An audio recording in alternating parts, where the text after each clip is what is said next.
have yours ఈ సమ్మరో తెలియట్లా లేదన్నప్పుడు మాన్సూనో తెలియట్లా అంటే వర్షం పడుతుంది ఒక పక్క ఎండ కొడుతుంది ఏం అర్థం కావట్లేదు అయినా సరే ఇటువంటి మూమెంట్లో మనకు ఉపయోగపడే ఒక టిప్ అనమాట బట్ క్రాస్ చెక్ చేస్తే బాబోయ్ ఎండ పడే ఆ వస్తువులు ఏవైనా కానీ వెనకాల అటాచ్ చేస్తాను చూడండి ఇది ఏకంగా హార్మోన్ ఇంబ్యాలెన్స్ కారణమైంది ఇన్సులిన్ ఉత్పత్తిని తగ్గించింది ఏకంగా మనకి క్యాన్సర్ వచ్చే అవకాశం అనేది ఉంది బిస్ఫినాల్ ఏ అని బిస్ఫినాల్ ఏ ఇది ఒక రకమైనటువంటి కెమికల్ కాంపౌండ్ కార్బన్ మూలకం లాంటిది అనుకోవచ్చు ఇది బాడీలో క్యాన్సర్ అవడానికి కారణమైంది హార్మోన్ ఇంబ్యాలెన్స్ కారణమైంది అండ్ ఇన్సులిన్ ఉత్పత్తి ఆగటానికి కూడా కారణమైంది అనమాట ఇది ఎప్పుడయ్యా అన్నప్పుడు ఈ మనం వాటర్ బాటిల్ ఉన్నాయి కదా తాగుతాము ఇంకా సగం వాటర్ ఉన్నాయి కదా కారులోనో బండిలోనే పెడతాం వేడెక్కేస్తాయి మళ్ళీ దానిలో తాగినామనుకో ఇంక అంతే ఆ బిస్ఫినాల్ బాడీలోకి ఎంటర్ అయిపోయి ఇక లేనిపోయిన రోగాలు అనేది వస్తాయి క్రాస్ చెక్ చేస్తూ పోతా ఉంటే మనం వాడే ప్లాస్టిక్ కంటైనర్స్ కానీ బాటిల్స్ కానీ డబ్బాలు కానీ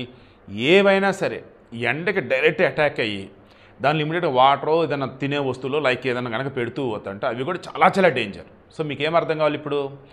థిక్నెస్ ఎక్కువ ఉన్నటువంటి ఈ ప్లాస్టిక్ డబ్బాలు ఏవైనా సరే వాడినప్పుడు శుభ్రంగా కడిగిన తర్వాత క్లీన్ చేసి పొడి ప్రదేశంలో అది కూడా ఎండపడిన ప్రదేశంలో ఆరబెట్టుకోండి ఏమాత్రం డైరెక్ట్గా ఎండబడే విధంగా త్వరగా ఆరిపోతుంది కనుక మీరు కనుక ఈ ప్లాస్టిక్ వస్తువులు కనుక ఎండలో పెడితే ఈ బిస్ఫినాల్ ఈజీగా ఫామ్ అయిపోయి వన్స్ దానిలో మీరు ఏదైనా వస్తువులు వాడినప్పుడు మీ బాడీలోకి ఎంటర్ అయిపోయింది ఫస్ట్ థింగ్ దయచేసి అది లీటర్ బాటిల్ 2 లీటర్ బాటిల్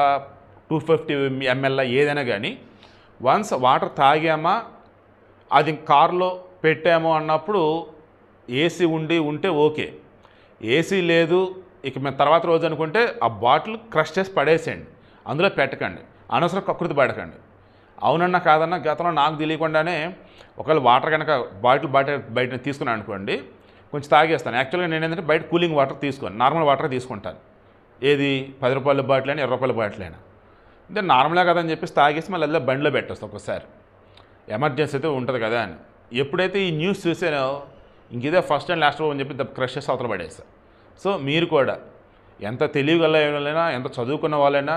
డబ్బులు కదా ఊరకనా వస్తున్నాయి ఏంటి అని చెప్పేసి అలా పెట్టేసుకుంటాం ఏం కదా మహా అయితే ఒప్పుకోవట్లేను బట్ చాలా డేంజర్ దయచేసి జాగ్రత్త